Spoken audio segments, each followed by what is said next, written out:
And welcome to the Sutliffian report. Today, I just want to make sure everybody's hearing me. Can you hear me all? Because I just Yes. heard that there may be a sound issue. I don't think there is. We might end up losing Larry for a bit because I guess he can hear now. Okay, great. Um, if there's ever a sound issue, please let me know because it's the joy of being the person in the front. You can't hear. You can't hear yourself. We have quite the show coming. I want to cover Shariah, and there's a few topics. One that I just got sent a news article today that I think will blow everybody's minds. At the end, we have to do this one at the end. But we always start this show with a reading of God's word. And I have been reading through Genesis, and this is my 35th day in Genesis. And I'm taking my time going through and digging a little deeper than I usually do because I really want to get the gold nuggets. So today we're reading Genesis 12, 1 to 5. Now the Lord had said unto Abraham, get you out of your country and from your kindred and from your father's house unto a land that I will show you. And I will make of you a great nation, and I will bless you, and make your name great, and you shall be a blessing. And I will bless them that bless you, and curse him who curses you, and in you shall all families of the earth be blessed. So Abraham departed, and the Lord had spoken unto him, and Lot went with him. And Abraham was 75 years old when he departed out of Haran. Abraham took Sarai his wife and Lot his brother's son, and all their substance that they had gathered, and the souls that they had gotten in Haran, and they went forth to go into the land of Canaan. And into the land of Canaan they came. Now, when God speaks to Abraham, he says, get you out of your country and from your kindred and from your father's house. Abraham does not willingly follow all of what God had asked. Lot is part of the kindred he's been asked to leave behind. Too many times our stubbornness gets in the way of God blessing us. We don't want to do exactly what God wants. This is a good example. And Abraham was told, leave your kindred. That means your relations. Lot was not his own son, though he was treated like his own son. Sarah, that's the one son that him and Sarai didn't have yet. Partially following God's request delays blessings. Sometimes we need to sit and think about the things we have done and how if we had just done what God asked us instead of what might have happened. We do know that in verse 2, God promised to make Abraham a great nation, but he had no son. In fact, the promise of a son does not come to reality until Abraham is 100 years old. That's 25 years later. So why not reflect back? What if Abraham had left Lot behind? The truth is that if he had done that, he would not have grown into the man he became. God did not correct him, but let him see reason for separation in time. God works on each of us in his time, not ours. He knows what will take time for us to learn and grasp and what we will know and understand quickly. Thank God for that. Dear Lord Jesus, Lord, you know where we are. You know all the stupid things we do, and you know when we don't follow your directions. Lord, thank you for being patient with us. Just continue to work on our individual lives, Lord. Keep changing us and molding us to be more after your will. In Jesus' name, amen. Now, I have to say that was I've been reading this passage and I didn't, I kind of sat there kind of spellbound when I read that this morning. And I don't think I really caught that before, that Abraham should have left Lot behind. I don't know how I missed that one, but I did. All right. So let me get into where we're going today. Here we go. And the topic again is, can Sharia stand up to critical thinking? I would like to think that anyone can figure this stuff out. This is part 2. And get the mouse in the right spot. All right. So A1.4, I know we covered this last week. And this is from Reliance the Traveler. It is Sharia. It is Islamic law. And I'm not going to beat this to death, but the reason we're covering this is because we're going to get into W3, which is a note. Again, the basic. Does anybody want to read? I'll ask for volunteers. Okay. No volunteers. I'll do it then. All right. The basic premise of this school of thought is that the good of the acts of those morally responsible is what the lawgiver, now that's either Allah or his messenger. That says enough right there. Has indicated is good by permitting it or asking it be done. And the bad is what the lawgiver has indicated is bad by asking it to not be done. Hey, who else is joining us here? Thank you. Hey, welcome. Arun, welcome. The good is not what reason considers good, nor the bad what reason considers bad. The measure of good and bad, according to the school of thought, is the sacred law, not reason. Now, if you notice down here, this note that goes to W3, this gets interesting. It's bad enough they don't know. I mean, they aren't sure if the lawgiver is Allah or his messenger, or it sounds like it can be both, which means Allah has a partner. Okay, this is Sharia. It's their words. It's their translation. It's their claim. This is the Muslim Brotherhood voice piece that says this is an accurate translation. I'll tell you, it is not an accurate translation. It is far from accurate. We'll get into that.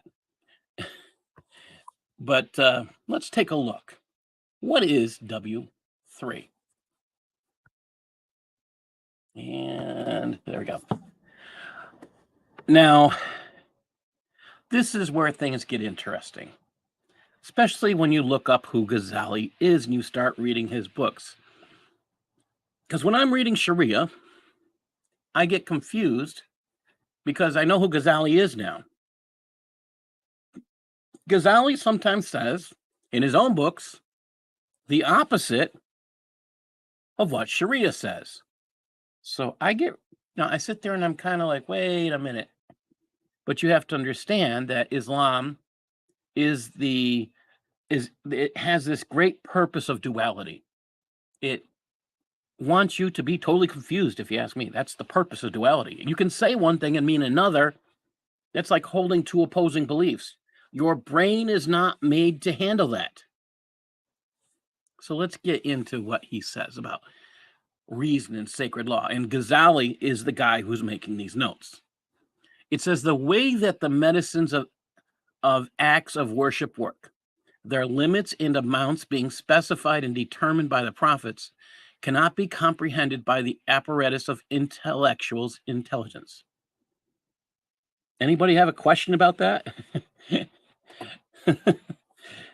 To think that, I'm just going to highlight this. You think, oops, I went the wrong direction here. I can't highlight it. That's Paul, that is really clear, pertinent to what is Quran says. Do not ask. Yes. I mean, that's a scary thought when you think about it. I mean, don't ask questions. Throw your brain out. Okay. And it's not exactly what Ghazali says in his own books, which is what I find fascinating. All right, let's keep going. Rather, it is necessary to follow the example of the prophets to whom these properties are perceived. Okay, follow the example.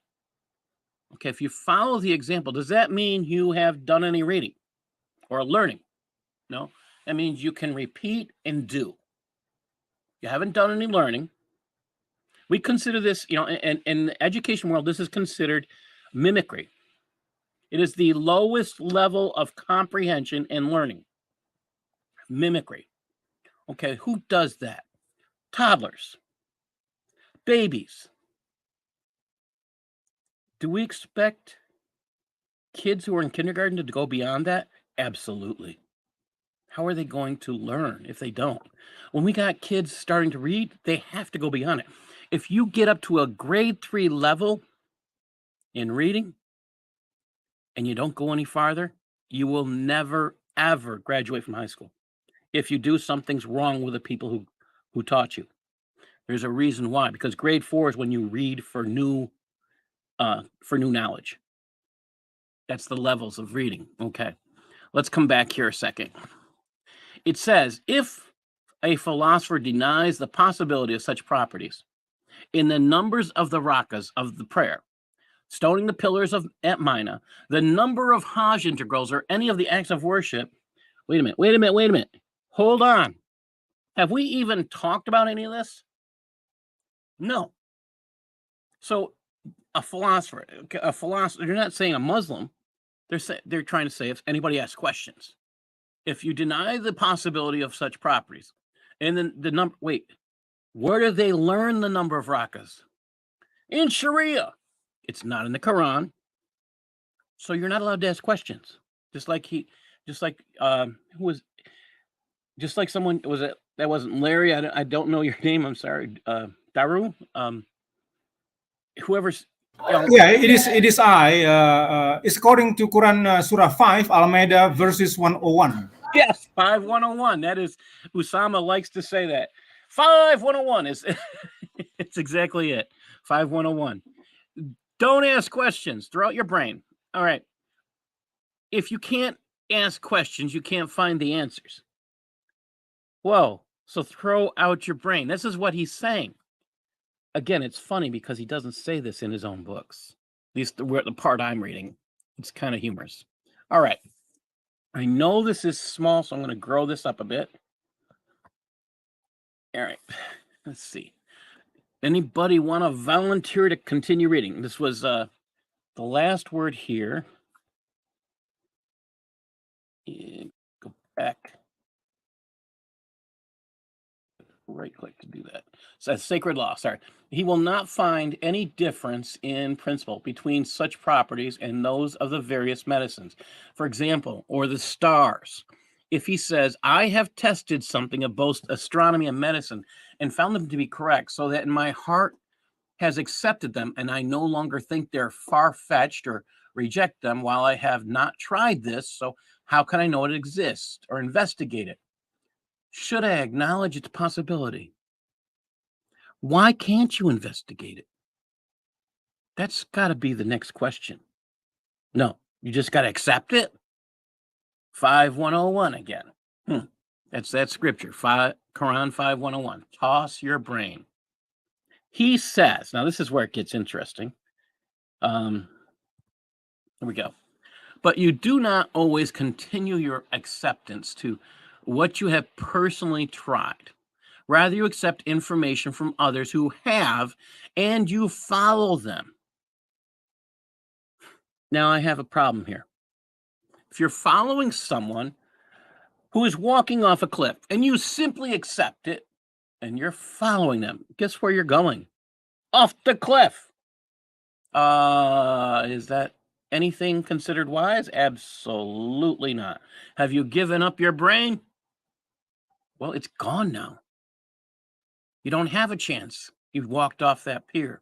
You walked off that cliff. Now I'll say pier because I live right on the lake and pier's near me. And if you step off the pier near me, if you're not stepping off on the right spot, you're not coming back. You are not coming back. We had somebody do that not too long ago, and I actually saw it, which was pretty bad. He was drunk. Not too smart. All right, let's keep going. Let us imagine a man who reaches physical and mental maturity without ever experiencing a disease, but who then falls ill. He has a concerned father with skill in medicine. Remember this part. He has a concerned father with skill in medicine who claims to medical knowledge he has heard as long as he can remember. as his father now compounds some medicine. He says, this is appropriate for your disease and will cure it. How much will the patient's intellect demand? Let's see. Someone has knowledge and has skill.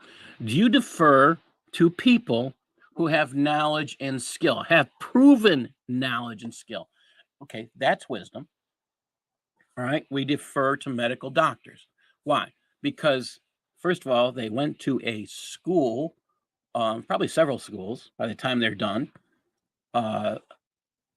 You will find that they continue to learn. A good medical professional has set aside time for continued education, continued learning.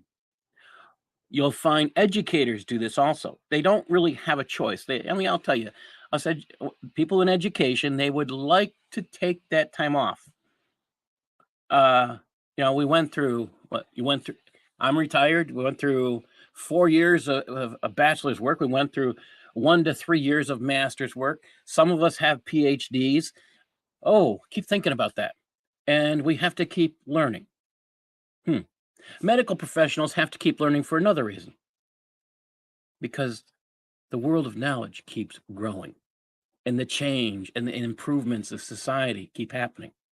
So would you trust a guy who has that skill, who keeps that knowledge up? You probably would. The question I have a problem with is here, how much will the patient's intellect demand? What he's telling you is your intellect shouldn't demand anything. Well, your intellect should demand that the person giving you advice should be skilled and should have experience. Or should have knowledge and experience. Should have knowledge and experience. If you don't have one or the other. So you got the doctor who has gone through all the classes and never once worked on a human being, and he's there to do heart surgery. You want him working on you? I don't. What about the guy who has all the knowledge? All the experience, but he never really learned how to do anything. He has experience doing things. Was he doing them right? Let's go a little further on. I'm just going to skip over to the next side. It says, if such a person says, but how can I be certain of the certainty of the prophet's concern? Wait a minute. Of the prophet's concern? Oh, I probably should have gone. Okay. How can I be certain of the prophet's concern? His knowledge of this medicine. I reply, how did you learn of your father's concern when it wasn't something physically perceptible? You acquired incontestable certain knowledge by the evidence of how he was behaved. And okay, again, you're looking at someone's knowledge and skill. Does the prophet demonstrate he has knowledge and skill? I haven't seen that, not once especially if you read the Quran. I haven't obtained any knowledge from reading that. I've killed brain cells. Do you get skill from reading that? No. I obtain knowledge of what people believe that really doesn't make sense to me, but I don't see it. All right. Let's keep going here. You acquired incontestable certain knowledge, right? Okay. If you did, you weren't reading the Quran. And you're not reading about again, they call him the prophet. The man's name is only mentioned 4 times in the Quran. He's unimportant. If you're calling him Muhammad, again, he's unimportant. He's so unimportant that almost everybody else's name in the Quran is mentioned more than his. So we're going to go down to this red line. So to who? Whoever examines the prophet said, and the accounts in hadith of his concern for guiding others in this kindly way of urging them with graciousness to tact, to improve their character and forget their differences. Wait, this is concern? Is concern skill and knowledge? Keep listening. This just gets me. Whoever examines these will gain complete certainty that the prophet's concern towards his community was greater than a father's for his son.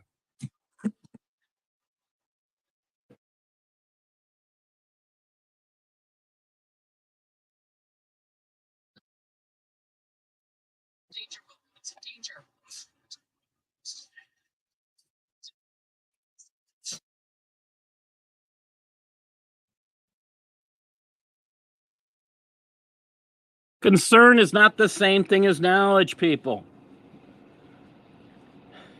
This is their prophet. They're saying, oh, he's concerned about you. Did they say he had any knowledge of how to solve a problem? This is scary stuff. Now, I apologize. I didn't cut out that other. There's a piece in that clip I didn't cut out, and I probably should have. Let's keep going on these notes on this one section.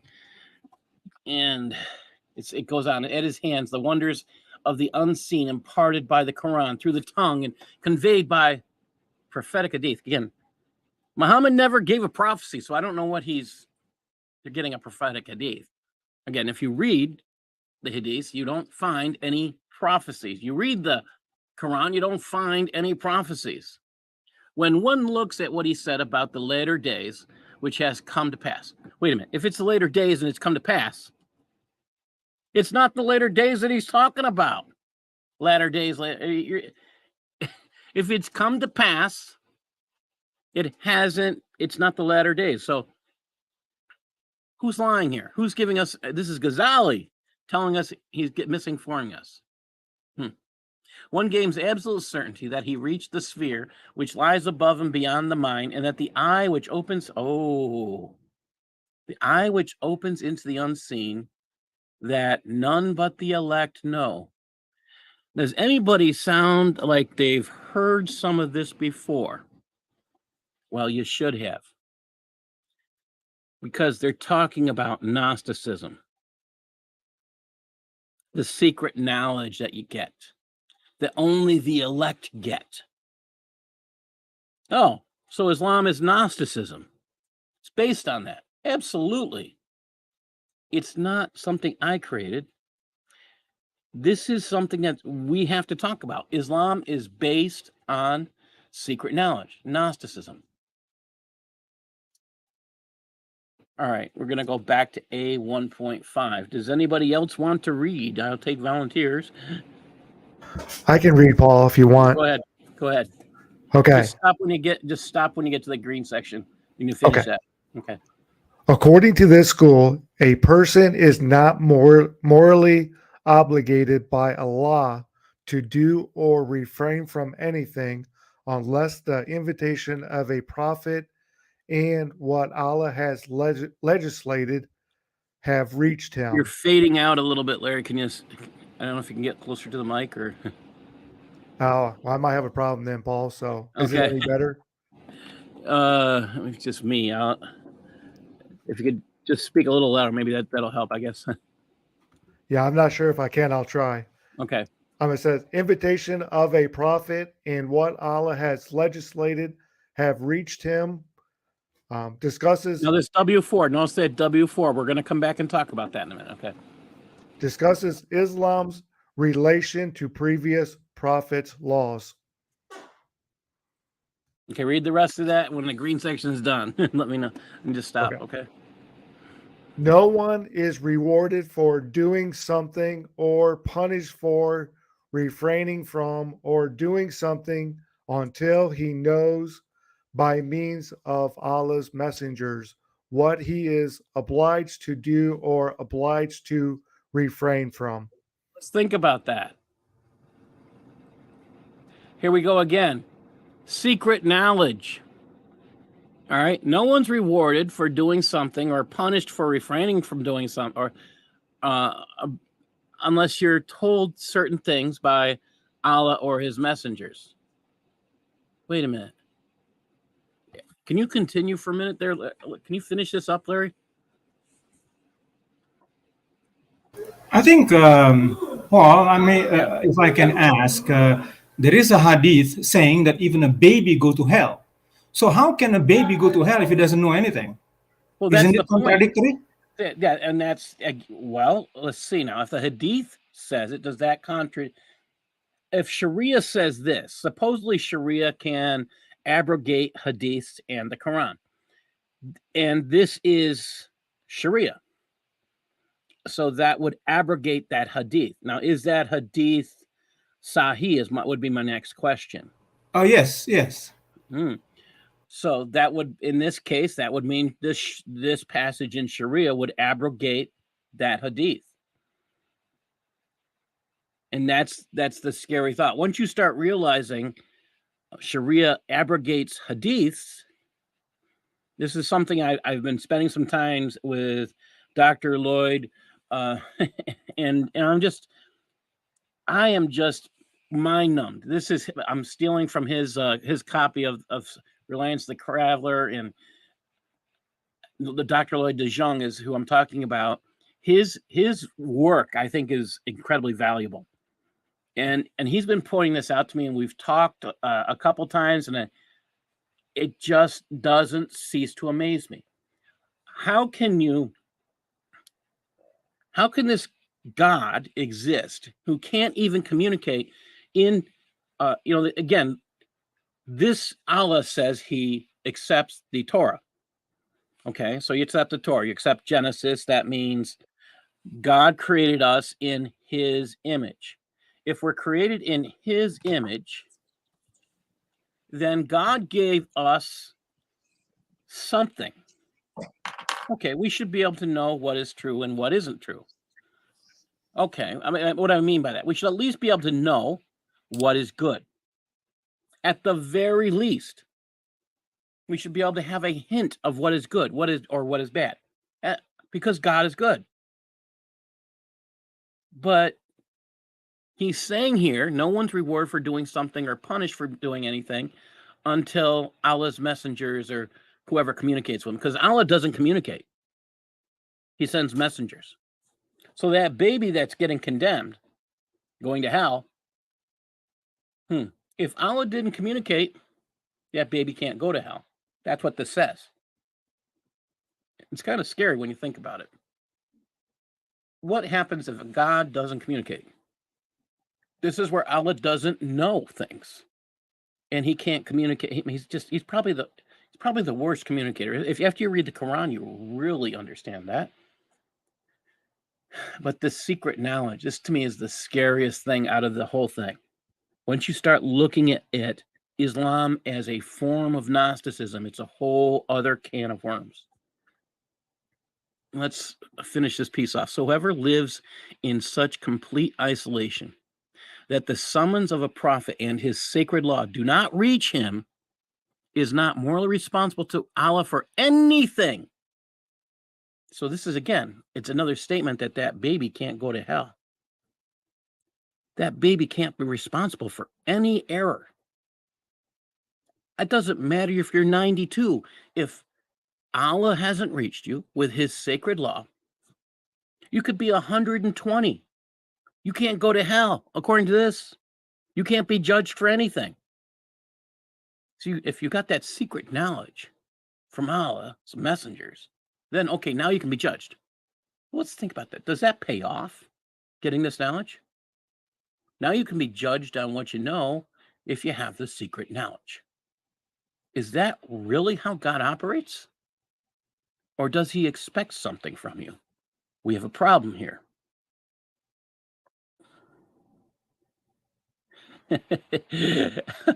Sharon, you're going to have me laughing for a while. I'm sorry. Sharon, do you mind sharing what you told me? Go ahead. That was fitting. About the narcissist? Yeah. Oh, I just said, I do believe that narcissists can't handle being questioned. And that says a lot about whoever this person is. Now, if it's Muhammad, I think that's probably a title. I don't think that's his real name, if it is. But I don't think he's a narcissist. If he wrote this book, he's not a narcissist, because his name will be all over the book. I mean, from beginning to end. But the person who wrote the book, his name could be Allah, or he might believe his name is Allah and Muhammad. Now that would make sense, because if his name is Allah, his name is all over the book. If you believe his name is both, he's more often by the name of Allah than he is Muhammad, then we have a lot of sense here. That explains the Quran a whole lot if you're talking about a narcissist. Not being able to be questioned. What does that say about these authorities, huh? Let me just continue. And those who lived in one of the intervals after the death of the prophet and before a new one. This is where it gets really important. Those who lived, okay, we're talking about, okay, so Muhammad's dead. And before a new one has been sent, were not responsible for anything and deserve neither reward nor punishment. This view is confirmed by the word of Allah Most High. Then they quote the Quran. We do not punish until we send a messenger. Quran 17:15. Wait a minute. Wait a minute. What are they saying?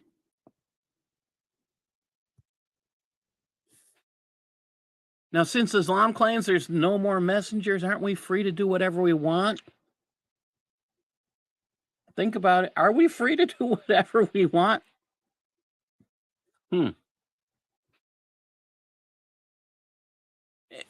Wait, and here's the other thing. Does that mean Islam expects more prophets? This is what the Shariah says. Now, this is what's going to get humorous. Remember that reference, Larry? The W4 that's up on the top here? Let's get into that.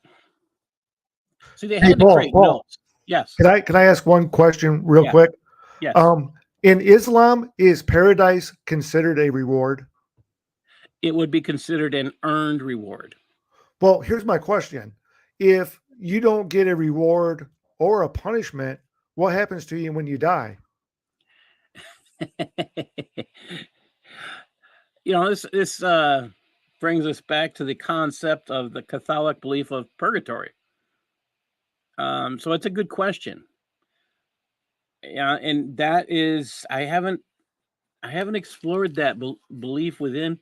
If you're following the concept of Gnosticism, it would mean you would go to a lower level of heaven.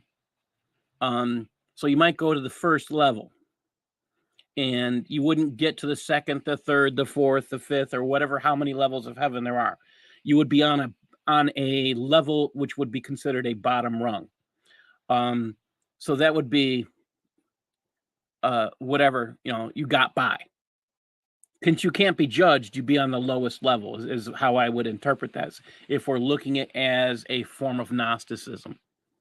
And heaven being a reward would be, this is the playing field, you stay, this is the lowest level you can achieve. All right. Does that make sense, Larry? Yes, I guess. I mean, in Christianity, obviously, if you look at it from a Christian perspective, that makes no sense. But yeah, I understand what you're saying for sure. That's why I'm saying we have to look at Islam as a form of Gnosticism, because otherwise, a lot of this, once they started doing that, it started opening more concepts for me to see and understand as far as understand Islam. I credit I credit Dr. DeJong for this. He's an outstanding man. I'm still learning. I'm still learning. So let's take a look at this note W4. Can I ask you a question before you continue? Sure. Don't we have to look at it the way they look at it in order to understand it? Because if we don't look at it the way they see it, we'll go off into La La Land. Well, Sharon, believe it or not, what? They claim it's Gnostic. They do? Oh, okay. Yes, they do. That's where it gets interesting. They've been talking, again, you have to look at it. Everything they have said has been building up and been talking about secret knowledge, layers of knowledge. We've only read up to 8, these first few pieces. Yeah. And they're talking about layers of knowledge, secret knowledge. But once you talk, oh, okay, go on. I'm sorry. Once you start, this is their law. So they are the ones laying out the rules of secret knowledge. Now, what we call that is Gnosticism. It's it's a belief that secret knowledge gets you to secret places, higher levels of heaven type thing. Yeah, but you see, I thought that they said that we all go to hell. In fact, I always I I thought I read it somewhere where they think even they go to hell unless they kill Yes. somebody, unless they Okay. Now die. they will, according to their belief structure, because they have that quote secret level of knowledge. Now Oh, they must be judged by that secret level of knowledge. Now, if you and I don't have it according to this, we don't get judged and we will be on that lower rung. okay. Does that make sense? Well, I just thought that they say that we go to hell. Well, they're saying this again. Their concept of you have to look at this. Their concept. Okay, if the closest equivalent you can put this to. These are good questions. I look at this as you have to look at the concept of Gnosticism as all these different levels. The more you know, the better off you do. And if you are, their concept of hell for you might be you're on the lowest level of heaven because they're planning on being on level 5, level 6, level 7. Because anything lower than where they're going to be is hell. Oh, okay. Okay. Okay. Does that work? Yeah, that works. Okay. All right. So this is where I found this piece. And this is W4. This is in the back of the book. These are, again, the notes sections. Now, the notes sections, if you take a look, I could have put the Arabic in for the rest of this. You see that little dividing line here in the middle? Let me get my mouse over there. And I can't, there we go. See this line here? It's supposed to go all the way down the page. The Arabic's supposed to be over here. There isn't any. It just has the finality of the prophet's message. I'm not sure what it says in Islam. I mean, in Arabic, but I do know that the rest of it isn't there. So this is what they wrote to us English folk, calling this book a translation. This section has been translated. Excuse me? Translated? Does it look like it's translated? Does anybody see any Arabic there it's translated from? This section has been translated to clarify possible confusions among Muslims as to Islam's place among world religions. But you didn't translate it. This discussion centers on 3 points. 1, Muhammad is the last prophet and messenger. But that's not what you just said. So wait a minute. Where did you get that concept? The last prophet. We didn't read that in the passage we were just reading, did we? We read there has to be more. So now you got to start asking yourselves, were the Ahmadiyas, are they more accurate? This is where the Ahmadiyas would sit there laughing because they agree with what we just read. Now we're looking at the notes, and there's this claim of a last prophet. The passage they use is they say Muhammad is the seal of the prophets. Again, a seal during the time of Muhammad meant you have poured wax on, let's say, a scroll, and you sealed up so you, I guess you would say, you bound the 2 pieces of paper together or whatever, vellum or whatever you were using to write on. And then you took a signet ring, which would have been on your hand, and you stamped it with your signet ring, which you wear to the day you die, unless you give somebody else authority for you. That seal is your stamp of approval. Your stamp saying it's from you. The Quran talks about messengers. Messengers give approval of what the prophets do. So a seal of prophets would be a messenger. This is, again, they have to make this stuff up because they can't find it in our Arabic. Let's keep going. Previously revealed religions were valid in their own eras. Really? So everything up to this point is dead. Keep that in mind. Who are they talking about? Jews, Christians, Hindus. Every other religion in the world is dead, according to them. They're all, and you read this next yellow highlighted part, but were abrogated by the universal message of Islam. Really? Abrogated. Cut off. What if Islam is wrong?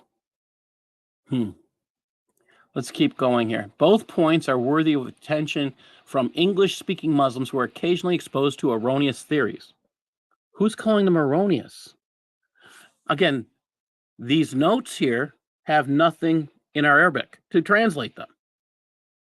These are written by English speakers, apparently.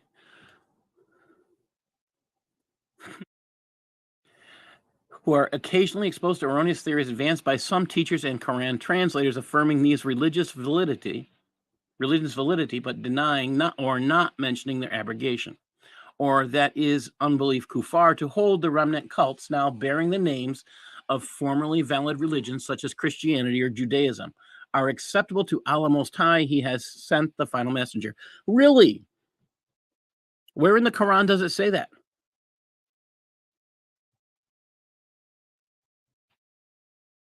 It does not say that. That's what I'm getting at. It goes on. He said the final messenger to the entire world is a matter over which there is no disagreement among Islamic scholars. I think the Ahmadiyya would disagree as a whole, but it sounds like if we go back here, A1.5 disagrees as a whole. So Shariah disagrees. Quran 17:15 disagrees.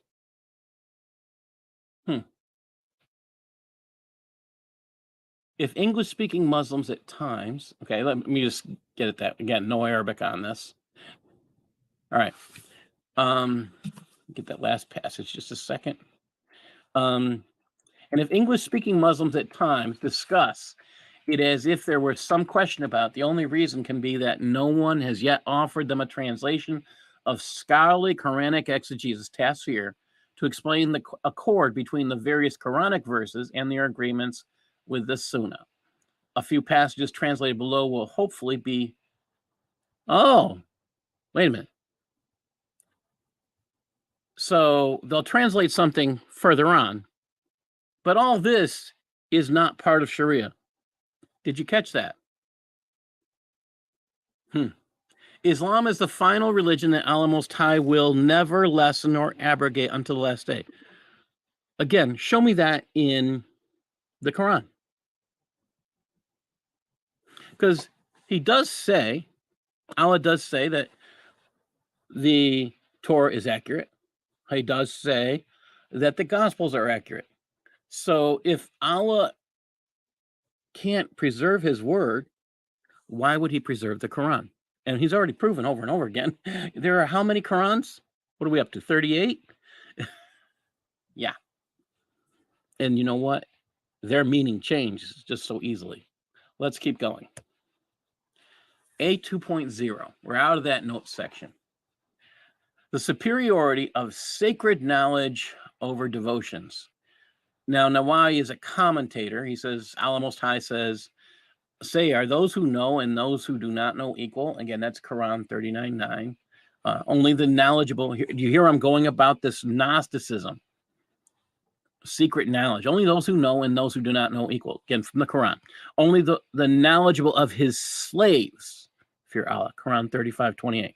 So what kind of people follow Allah? Slaves. This is slave knowledge. You can follow. You can submit. You can't personally know. This is problematic. I mean, I don't want to serve a God that wants to be my master. I serve a God who loves me first. No one should serve a God that wants to be their slave master. He's not worth it. He's not worth your time. That's the difference between the Judeo-Christian God and this God, Allah. He believes he's your slave master. And if you serve him, you serve as a slave. Now, Christians, how are they supposed to know you? Who can answer that question? How are they supposed to know you, Christians? What are they supposed to know when they call you Christians? How are they supposed to know who you are? By your Fruit. Come on, somebody. By Nope. your fruit. Nope. No? What's the answer? It's not fruit. Love. How are they? Love. It's love. They're supposed to know you by your love. Fruit, it still qualifies as fruit, but the answer in the scripture is love. They're supposed to know you by your love. And There's a song to that. Do you want me to start rapping it? I haven't heard a rap on that one. Go ahead.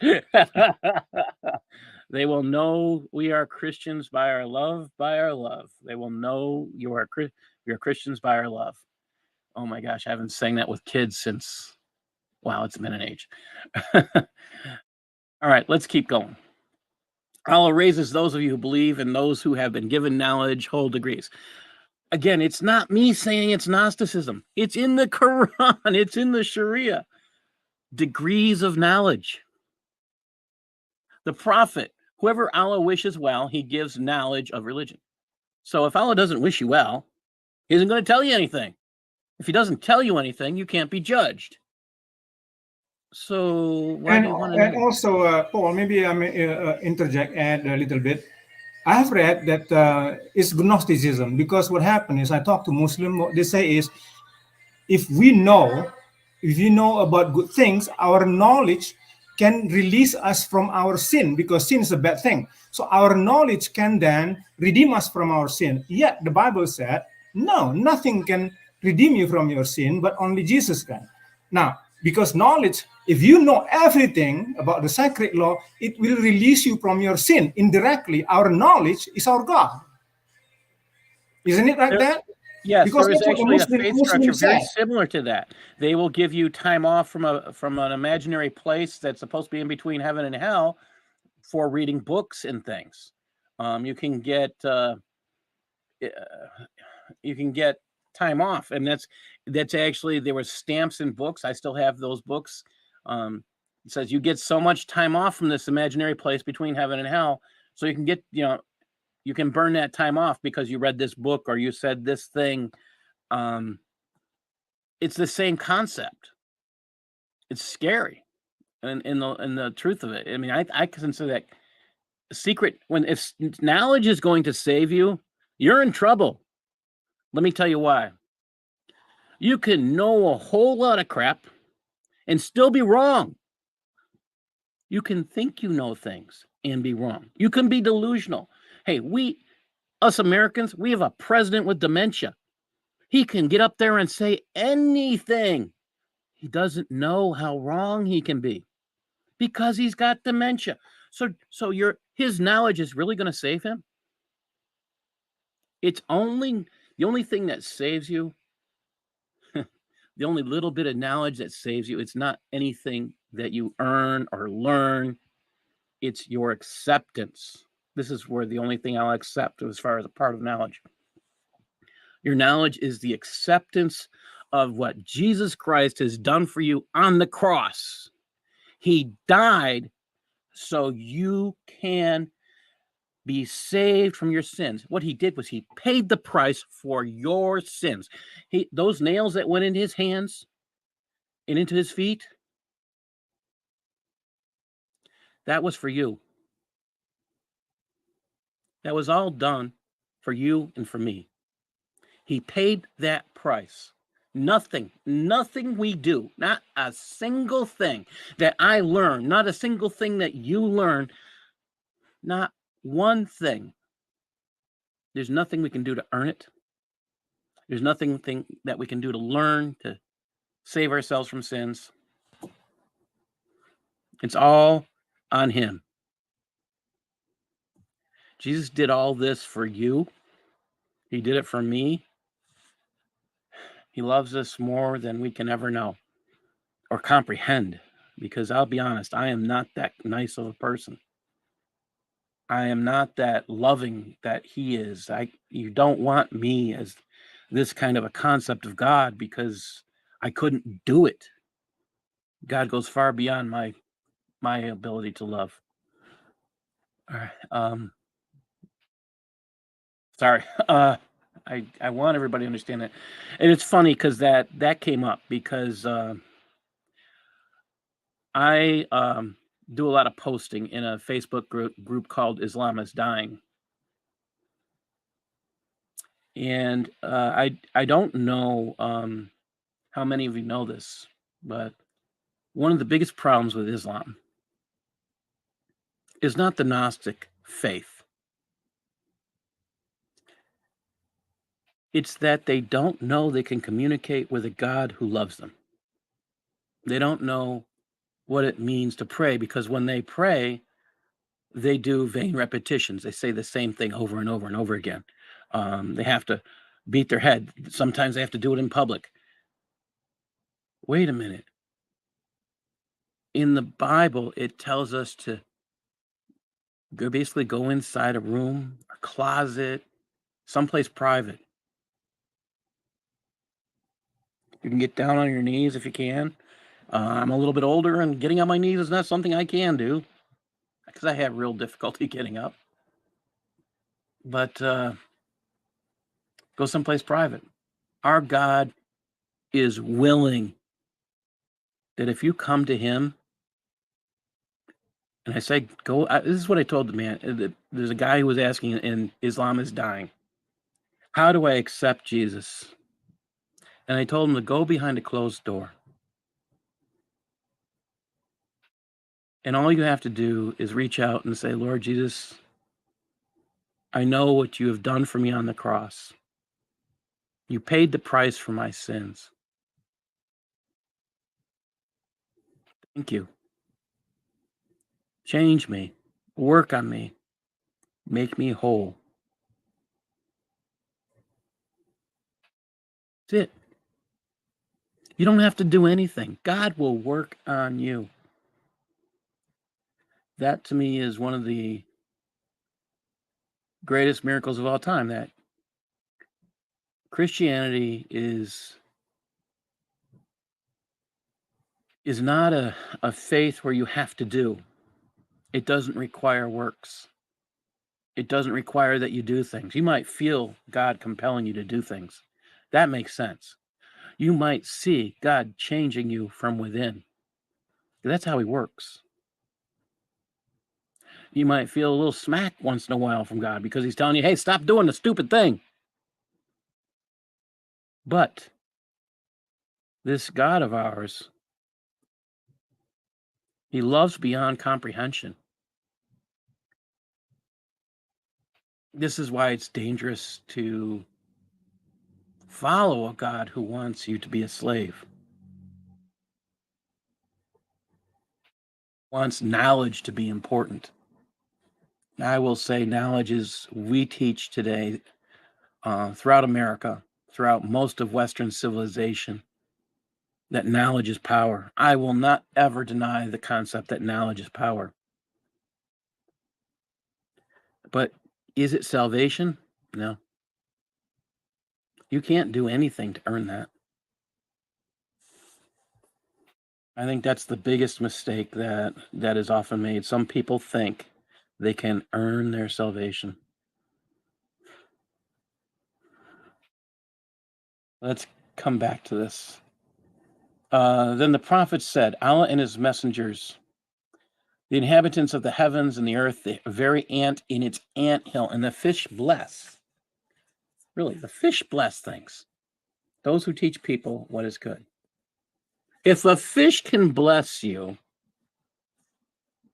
what does that say about their God?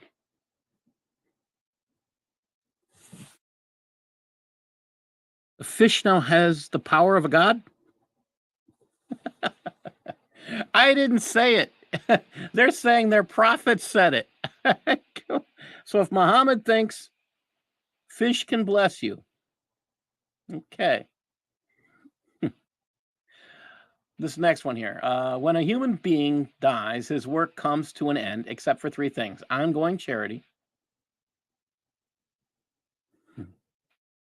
knowledge benefited from, or a pious son who prays for him.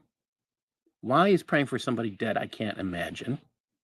But this is where I think we have to be very cautious. The devil likes to deceive us. He puts a little bit of truth and a little bit of deceit together, and he does it often, so he can lie well. So here's the truth. When a person dies, the charity is done. Let's think about that.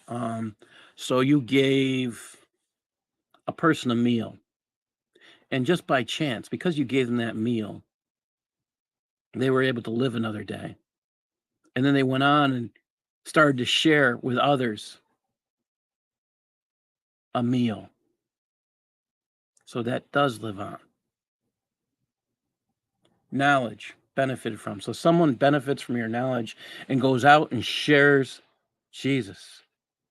And then they go out and share about Jesus. So that passes on. A faithful son who prays for the dead guy. Not working. Doesn't matter if he's faithful, but he's praying for a dead guy. There's no salvation in someone praying for a dead guy. It doesn't work. It doesn't work. Let's go on. Next one. A single learned Muslim is harder on the devil than 1,000 worshipers. Really? Do you really believe that? Again, this is talking about secret knowledge. Oh, a learned Muslim. Because all those worshipers were stupid. They weren't learned. It's not me telling you that. It's in Shariah. It's calling the worshipers stupid. They don't know anything. What are we talking about? That secret knowledge. Again, it keeps being said over and over and over again. It's not my words. It's theirs that point this out over and over and over again. All right. And I'm sorry that didn't pop up like I thought I tested it. Again, no Arabic to some of this. All right. And I'm going to stop there for tonight. Sorry, Paul. I got a quick question. Can you put Sure. that back up again? Yes. Your last slide. To me, it seems like this is contradictory from the first day you did this, where we were talking about how it seems that you have to be stupid, but now we're talking that you have to be knowledgeable. Okay, Are we talking about I two can go back different there. So hold on. We got everybody look. A single learned Muslim is harder on the devil than 1,000 worshipers. Now, let me go back because I can do that here. And we were up here. Let's see. Is it possible for the mind alone, unaided by, again, it's, the goal here was to, you don't need to know things. They were happy with you being stupid. So Larry's right. And this is where Gnosticism is scary and scary stuff. Is it better to have people stupid? If you look at how slaves are kept, is it easier to keep someone who has no concept of freedom? Answer is yes. Oh, so let's think about that. Why is Gnosticism important to a God who is your slave master? So he can keep you submitting to him. That's why Gnosticism works with this God who is the slave master. It doesn't work with a God who loves you. He gives you everything. He tells it all to you. This God of this is what kills me about this book of Genesis that I'm going through. The book of Genesis, I had never seen the book of Genesis as I do now. I'm reading through the book of Genesis and I'm finding it to be the greatest book of love I've ever thought of. I've read all the Gospels. I've read all the New Testament. I've read the Bible several times, but I've never thought of the Bible as being a book of love. It just shocks me.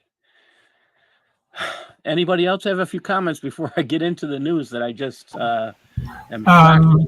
Yes, Paul, I think I agree with you. I think the bottom line is actually what he's trying to say is the people who are knowledgeable, such as, for example, the ulamas, you don't challenge them anymore.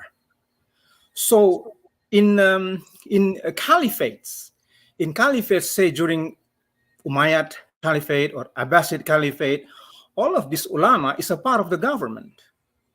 They're under the government. So if they said that people who are knowledge, if they tell you A, you follow A, no more question asked. That is one way for them to rule the people. I can say this, to make them people stupid, because you cannot challenge them.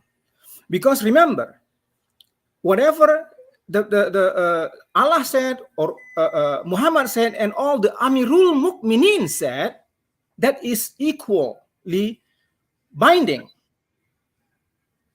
Now they say Muhammad that is not there anymore, so the Amirul Mu'minin, the leader of the people, has to be the leader of the people. You cannot challenge them. I think that's what the mentality of this that I can see reading this the Book of the Travelers. I have read this too. This book. Reliance of the Traveler. Yeah, the Reliance of the Traveler. Yeah. Yeah, that is really it is book A. Can you imagine? That is on top of everything. Yes, and I'm going through it slow on purpose because I'm going to turn this into a book. I'm slowly turning it into a book. Again, I do credit Dr. Lloyd de Jong for where I'm coming from with this. We've had a few conversations, and I there's more coming that I'll say down the road. I've mentioned a little hint about Ghazali, because Ghazali contradicts in his own books what he teaches in here. And that says something. When you learn who Ghazali is, it gets even more interesting. But yeah, I've got a lot to learn about this. Let's just say that if you're following Islam, if you haven't found reason to leave it yet, stay tuned. We'll keep hammering that point home. And if you choose to leave Islam, Jesus is waiting for you with open arms. All you have to do is make that choice. Now, I have some shocking news, and I'm not sure if I should do it first or not. I just got this news before I went live. I mean, I was like 5 minutes before I turned the show on. And I can't help myself. So let's pull this one up first. I'm going to put this link in the chat room because I saw this and I haven't shared it out yet because I wanted to get everybody, let's see if this gets everybody looking. This is a mind-numbing news article. And it does make me think. Because of where it came from, I was compelled to read it. This is from worldisraelnews.com. Came out today. Now I'm telling you, 5 minutes before the show came out, I got this in my email. Is Putin dead? Zelensky says he is unsure if Russian leader is still alive. This had me shocked. This is written by the World Israel News staff. It starts out. Ukrainian President Volodymyr Zelensky told the World Economic Forum in Davos. Okay, now that should send all the red flags right there. Zelensky's at the WEF. Oh. It's like, put a cross up, whatever. It's like, get away from this guy. The fact that he's at the WEF is all we need to know. Stay away from him. Okay. He says on Thursday he doesn't quite understand if now it's put in block, the name is inserted here, Russian President Vladimir Putin is alive, or whether he makes decisions. Right now, he says, I don't understand who to talk to. I'm not sure whether the president of Russia is still alive, Zelensky said in a virtual broadcast at the WEC's Ukrainian breakfast. I think they mean WEF. Okay. What group of people could be making any decisions in Russia? He says, I don't have that kind of information. I don't quite understand how you can promise European leaders one thing and the next day launch a full-scale invasion of a country. I just don't quite understand with whom we are dealing when we say peace talks. I don't quite understand with whom we should be negotiating, he said. We are talking to, you know exactly who I am, and I know exactly who you are. There are witnesses to the fact that we are alive, and even if we talk about different things, we can reach a consensus. The Kremlin did not issue an outright denial that Putin was dead, but only said that Zelensky, on a psychological level, would prefer that neither Russia nor Putin exist. But the sooner the Ukraine regime realizes that Russia and Putin exist and will continue to exist, the sooner or later Ukraine will still have to give up everything anti-Russian, the better for a country like Ukraine, Russian Press Secretary Dmitry Peskov said. Speculation that Putin is gravely ill has been rife for months after several cancellations of appearances. Anybody have any thoughts on that? Do you think? I mean, again, I saw that and I was like, whoa. I do know that, Do you yes. have a link to the article? I put it in the chat room. I'll put it in private for you because you Okay, can't thank get it there. Yeah, because the sad part with from our end, the people who are live here, they can't press the link unless they're in the YouTube room. But we can do that in our private chat. This was a shocker for me. I did like, wait a minute. Here's the thing I'll say that equates this to Islam. Putin really believed in his own health.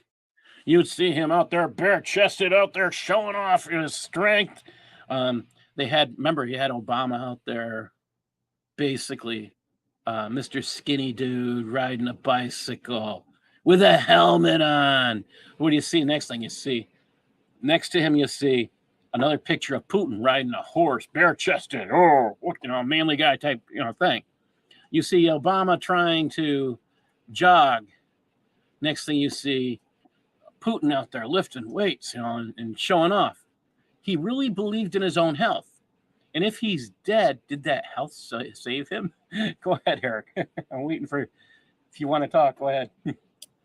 I was just going to say, I remember seeing those pictures of him hunting whale and juxtaposing that to Obama riding a bicycle with that helmet on. That's right. I forgot the whale part. I mean, it was quite the contrast. So, yeah, you can make all kinds of comparisons about who's the tough guy and who's not. I think, I look at that. I don't know if he's dead or alive. I personally, it's sad to say it's not important to me. It's not. I think the dumbest thing that Americans are doing today who are in government is giving money to people who go to the WEF, the World Economic Forum. Really? Isn't that the kind of thing George Soros wants? Isn't he? When you look at all this vax stuff that happened, who was involved with that? Oh, Billy Gates? Keep thinking. Yes, all this stuff was involved in WEF, and if you can find a whole bunch more, I do recommend going to Epic Times, and you can learn a whole lot more on that issue. I saw that article and I was just kind of floored. Wait a minute. I don't usually get into the Ukraine issue because the truth is, and which I like about this article, no one knows the answer. And they're not willing to comment on it. I mean, you don't. I'm trying to figure out how Zelensky gets in and out of a country that is so decimated by the Russian military so easily. Thank you. I was thinking the same thing. Yeah, if you're the Russian military and you are, the situation is as dire as everybody wants to paint it to be, how does this guy, travel to Washington, D.C. and stand before a joint session of Congress and is treated like a hero, akin to, Nelson Mandela or, something like that? Gee, How does this guy? and I don't think it's his own people that treat him like a hero either. Who's that? Zelensky? Yeah, I don't think Zelensky's treated like a hero by his own people. Some Well, he's a people top- call well, him he's- a dictator. Some people call him a dictator. Yes. Well, they he did. is. I mean, anybody that would shut down the church, he's shut down the church in the Ukraine, and everybody applauds this guy. Look, Cold War warrior, right here. I hate the commie Russians as much as the next guy, but this guy is not. You can always say, well, the enemy of my enemy is my friend. That's not always true, because if you get in bed with this snake, we're asking for some problems. Yeah, but look who's in me bed with personally, I him. think that. Look who's in bed with them, the Bidens. I mean, I have a problem with that. But if Putin's not alive or sick, who would be the next one in line, or who would be in charge? Do you guys have an idea? Well, that's the scary part of it. Who is, this is the problem with taking down Saddam Hussein in Iraq. Who's going to pop up next? Well, you try to put your own people in there. When you try to put your own people in there, and you figure out, well, that doesn't work. Well, then who fills that vacuum? ISIS filled that vacuum. And the same thing is true with Russia. Who's going to fill that vacuum if he's in fact dead? But the exponential problem is that these guys have thousands and thousands and thousands of nuclear warheads that are capable of reaching your neighborhood within a matter of minutes. Let me ask a friend who has yet to be wrong on these issues. Brad Johnson. Go ahead. I'm kidding. Yeah, I'm going to ask Brad Johnson to comment on that this week, and I'll see if I can do a quick interview with him on the response to that article, because that just, if Putin's dead, I mean, it is important the rest of the world know or if he's ill, who is the next person. United States, we know who the next person is. Most countries, we know who the next person would be. But in Russia, partly it's because we just don't know. I'm sorry, I had to add that. Go ahead. I'm sorry. Yeah. A dingbat. Kamala Harris is, to me, a dingbat. I'm sorry. I think she's a 1 month lasting presidency. That's a prediction that's out there already. That is a belief that's out there already. I've seen it discussed on many different forums because of I've heard it the Garage Gate, the Corvette Gate. I've heard all sorts of things. It's now revealed that Hunter had access to these documents because he was seen in the Corvette. Yes, he was seen in the Corvette during the time that Biden's top secret compartmentalized, so this TSCI. Think about that. Eric, can you explain what compartmentalized top secret, what level is that? Is that the top clearance we're talking about? Yes. There are several different security clearance levels as far as the military is concerned. You got confidential, secret, and then you have top secret, and then you have top secret SCI. Now, top secret SCI, if you have, when I was in the military, believe this or not, I had a SCI clearance, and you are authorized to view certain documents and materials as long as they are within your purview. So when they start saying secret compartmentalized information, that means that information, just because you hold the clearance, does not mean that you have access or the authority to read certain documents. It means that you have to have the authority for that specific compartment of the information. For example, let's say I'm in the military, I'm in the Army, and we're reviewing, let's say a war plan for NATO, and these plans involve going into Eastern Europe or whatever. Okay, let's just say that That does not mean that I have the authority to look at war plans invading Central or South America, or how to defend against a uprising in, I don't know, let's say Libya or something along those lines. So secret compartmental information means that it is compartmentalized only to those. It's like what's that? Your point you only need to know basis is what it is. Yes. Yeah. And that's the humor when they would say need to know basis, and they talk about that when you see these James Bond shows or spy shows. That's really, I mean, it's a very truthful thing, and it's a basic policy. You only get to know some things. You never really get the whole package sometimes. So this is where it gets interesting. You know what Biden's son was having meetings with during the time that he was vice president, right? He was having meetings with China, the Chinese Communist Party, and who else was he hanging out with? Could it be Zelensky's the guy before Zelensky? Oh, Poroshenko. yeah. Poroshenko. Yeah. You start thinking about, who he's hanging out with, who's he giving information to, and it just seemed like, if you read a little bit on Hunter Biden or you look at some of the stuff that was on his laptop, that would be also interesting. If the laptop has some of that information that was in those boxes, now that would be the mind blower right there. And if he sent it. Well, the question is what even Hunter admitted that he had no experience in energy. So the question is that, okay, so why is he sitting on this energy board? Number one, how did he get on this energy board? Why is he there? What is he contributing to this company? And then when you start coupling that with Poroshenko and firing of the investigator, this, I don't know how you cannot deny what this guy's up to. I really don't.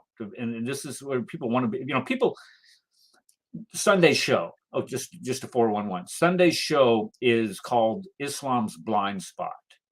And we're going to talk about how Muslims are so blinded by their love for their prophet that they will ignore what he did to a 9-year-old prepubescent little girl. And we see that, I mean, we see that in, even today, when you try to carry on a conversation with just common, everyday Muslim, you say, well, is this wrong for a 54-year-old man to do this to a 9-year-old prepubescent girl? Oh, well, of course it is. Well, okay, so let's look at your literature. Muhammad, according to Aisha, narrated, Aisha did this to me when I was 9 years old. Is that wrong? Well, no.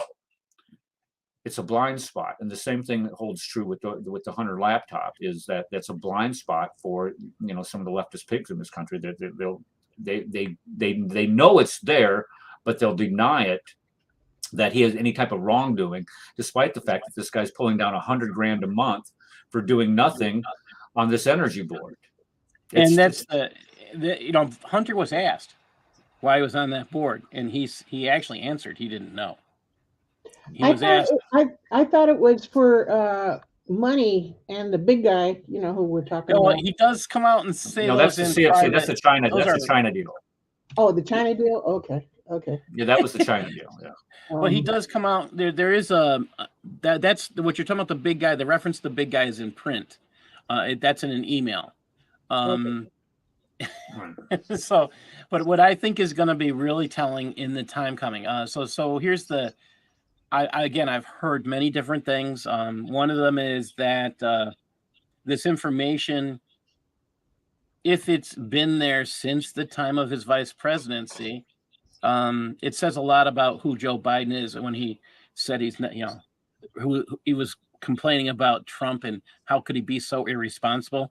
Well, Trump took that to town when he heard about the vice president Biden having put top secret clearance compartmentalized information in his garage, which is only locked when it's closed. And you know what? Did anybody say there was an alarm on the garage? In general, I mean, when you think about it, do people put alarms on their garages? And I would bet you most of them don't. That says something else altogether. Oh, that's true. No, what is telling about this is that at least Trump had the authority, if he wanted to declassify whatever he had with him. And He had the he authority. claims he did before he left, and that's And what are you going to do? again, it You was say, his well, authority. what is the process behind? And that's the thing, the people will sit there and criticize it when you say, well, what's the process of declassifying information? Do you have to fill out a form to declassify information? No, you could say as a president, you can just say just my mere possession of it and transporting it off of a SCIF, which is a secured confined information facility where you can only have classified information.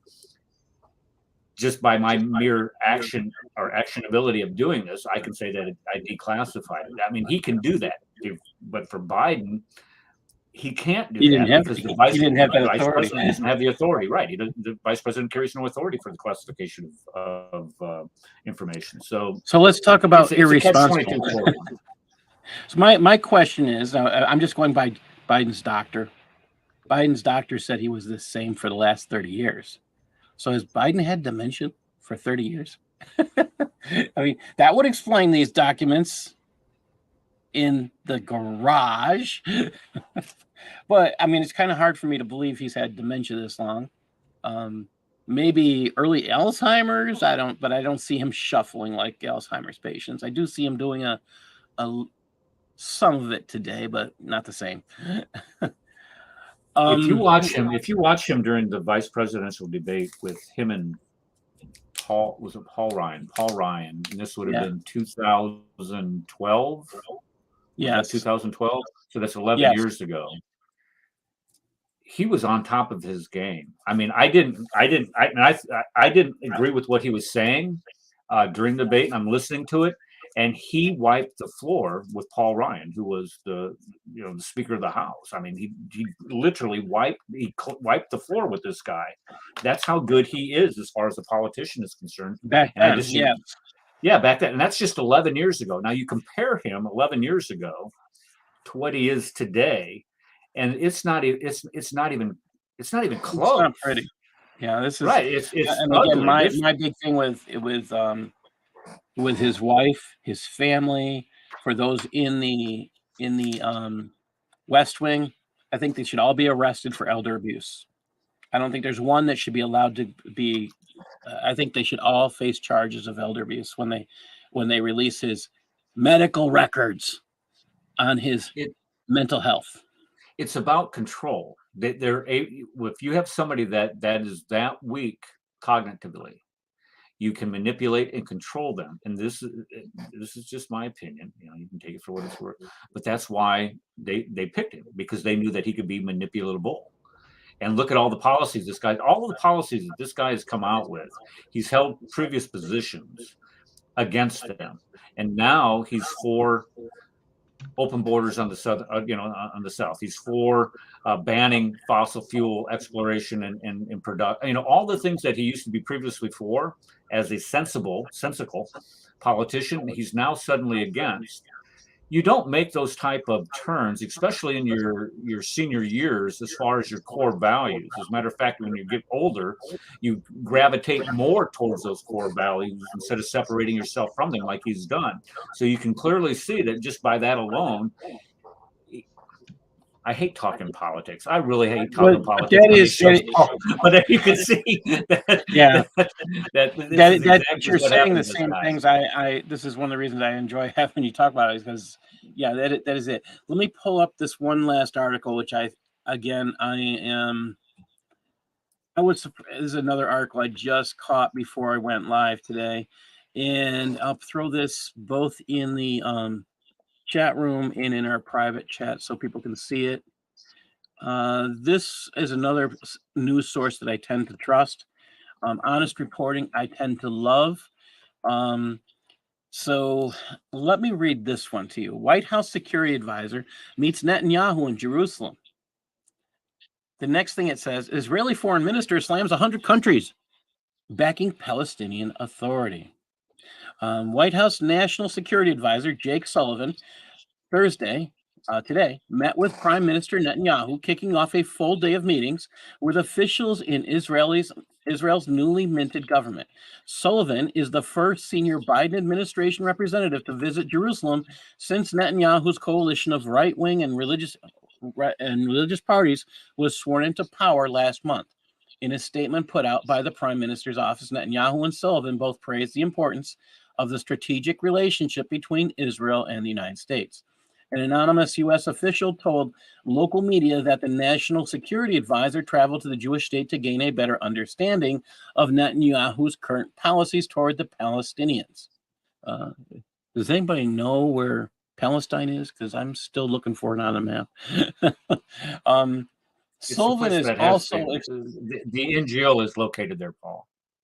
Oh, the NGO is in Palestine. That's where Right. it That's is. that's Okay. where that's what I've heard. Yeah. Okay, that makes a lot of sense because anybody finds that, I'd have a good laugh. All right, find either one of them on a map. Right. Okay. On here, what I thought was interesting, they have a tweet from the Prime Minister of Israel of the meeting with the National Security Advisor Jake Sullivan. I personally do not trust Jake Sullivan. All right, let's keep going. Let's go down to the number 2 here. Israel Foreign Minister Eli Cohen this week slammed more than 100 countries that signed a missive demanding the immediate reversal of Jerusalem's punitive measures against the West Bank-based Palestinian Authority. In brief letter initially released on Monday, some 100 governments expressed their deep concern regarding the Israeli government decision to impose punitive measures against the Palestinian people's leadership and civil society. Really, let's think about this. What are these punitive measures? Okay. No, they're not really talking about that, huh? The statement was supported by the UN representative of Arab and Islamic countries. Oh, not a surprise. Including Egypt, Jordan, the United Arab Emirates, Bahrain, Morocco, and Sudan. You know, and some of these signatures are people who have Arab Accord deals. Not a surprise. What is that cooperation of that body within the UN of Islamic countries? What is that called? Islamic It's called the cooperation. Yeah, the Islamic Cooperation. I think it's state ICS. I think it is cooperative states. I have to go back and double check. Okay, so when you have a block, a voting block of at least 8, I think it's 86 countries. I may be wrong on the number, give or take a couple, but you have a voting block within the UN, and it says listed 100. We have 100, countries voting against Israel on this. But when you have that voting block, it's gonna come to me probably when the show's over. But when you have that voting block of these 80 plus countries, it really is a very minimal amount of other countries that are voting against Israel here. So this really, throw out this 100 number is it's a facade. This is why I like Eli's response. And he tweeted this out. Meaningless statements and signatures will not stop us from making the right decisions that will protect our citizens and secure our future. The interest of all the countries in the world should be to stop the incitement of Palestinian Authority. Well, gee, if you stop giving them money, the Palestinian Authority might not stop paying people to kill and maim. Oh, and kidnap. Oh, wait. And you know what? This week, they just had Hamas talking about they're going to be going out and taking part in those things. Yes. Paul, it was the Organization of Islamic Cooperation. Oh, I see. Yeah. And OIC, I think, stands by itself as well. So, yes. This is But okay, does the article go into what they're doing with the money that was supposed to be sent to the PA on this? That's where I would say there's honest reporting goes over that, and then this is one of the few places it actually does Let me see if I can find one of their last articles on that. So, this is why I like honest reporting. They will talk about where that money goes. And how can they do that? Well, because honest reporting works with the Israeli government. Now, in order to give the Palestinian Authority money, the money has to go to it's like a charity. It's again, you have to understand, the Palestinian Authority is not a government. It's not it's not part of a country. It's a governing terrorist organization. Yeah, it's a terror organization, and you have to understand those things. And then they have to ask for money from Israel. I don't have the piece right now. You can always go. It doesn't say. I scanned through the article and I didn't see it in there. Yeah, but there's like a I'm special looking amount. for Ed Hirsch, who's on the he should be on the editorial contributors. I just don't see him right now on the list, but his work, he does a lot of work on that, and let's see if I can find that real quick. But what I was going to say while you're looking for that, the money that Israel is supposedly collects, there's some type of tax they were supposed to collect. I was reading this morning, or maybe yesterday morning, but they're supposed to collect some type of tax, and that tax is turned over to the PA, and then the PA it's the pay to slay type money that's paid out. And so what Israel is doing is they're withholding the money from that tax, and instead of sending it to the PA, so the PA can send it to the families who have had people go out and kill Israeli citizens, they're taking that money and now sending it to Israeli citizens who have been affected or have family members killed by these suicide bombers or these terrorists from the Palestinian Authority, and plus from Hamas and all the other organizations. So let me just pull this one up, and I will put this one on the screen. So just to give you a clue as to what we're talking about, I'll put this one in the chat room. I did find a recent article on that, and that I think is extremely important. I'll put it in the private chat for everybody else to see. Thank you, Sharon. You've been great. Oh, I didn't even notice you left. Forgive me. All right. Okay, let me pull this one up here. This is this picture says everything. So if you're on the show, you might want to double check that picture there in the private chat, that link. This is from I-24, which is Israel exclusive. Jenin Mayer says Palestinian Authority will always fund martyrs. Really, you say that while you got 100 nations signing that they should give you money so you can finance martyrs? That's insane. Really, again, and guess what? This came out today at my time, 10 o'clock in the morning. 100 people, 100 countries signed in support of PA always financing martyrdom. They're paying people to they're paying the families of the people who kill themselves to kill Jews. And yes, I want you to think about that, because this is what terrorism really is. This is a 3-minute read, so I'll go quickly through it. So Social Security payments to go and Mark say, in an exclusive interview with I-24 News on Thursday, Jenin's governor defended the controversial Palestinian practice of paying stipends to terrorists and their families. Akram Rahub compared the practice to the Social Security payments made to Israel by the son of Jewish extremists who assassinated the Israel premier Yitzhak Rabin in 1995. The assassin, Yitzhak Rabin, the prime minister of Israel, is Yigal Amir. He is Jewish Israeli, not Arab, not a Palestinian, not a Muslim, and the government of Israel pays money to his son. This is the government of Israel, Rahub said. Really? They pay him Social Security benefits. Isn't it the support for terror? Really? You get Social Security payments. Is that the same thing as paying somebody for terrorism, huh?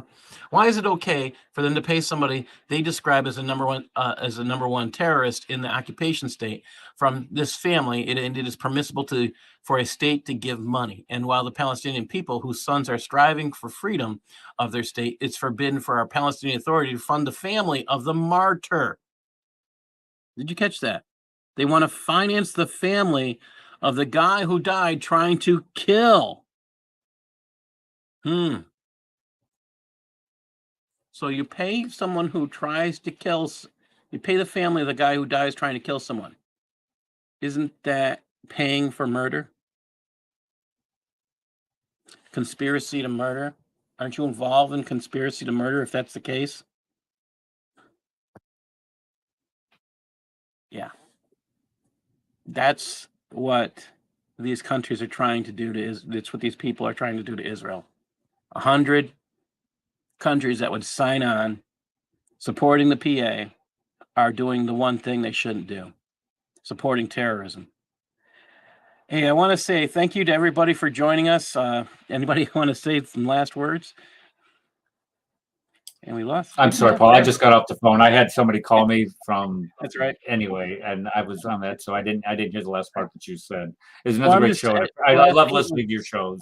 I was going to join earlier, but I was driving home from an old man physical therapy appointment that I had to that I'm going to, and I came in a little late. Yeah, I'm losing some strength in that knee, so I might be going back myself. That's what exactly. You know what they tell you? Okay, I went in and got an MRI 2 months ago, and they said, "Oh, well, you have significant cartilage loss in each of the knees." And I'm like, "Oh, well, that explains why they hurt so bad." Okay, so let's just prescribe physical therapy. You know what? I'll tell you this. What kills me is I love my physical therapist because I don't know how they do it, but they make things work better for me. So everybody out there, I would say this. Anyway, make a choice to leave Islam. Find Jesus. That's the best solution for your life. God bless everybody. Thank you for joining us. Thanks, Paul. See you soon. All right.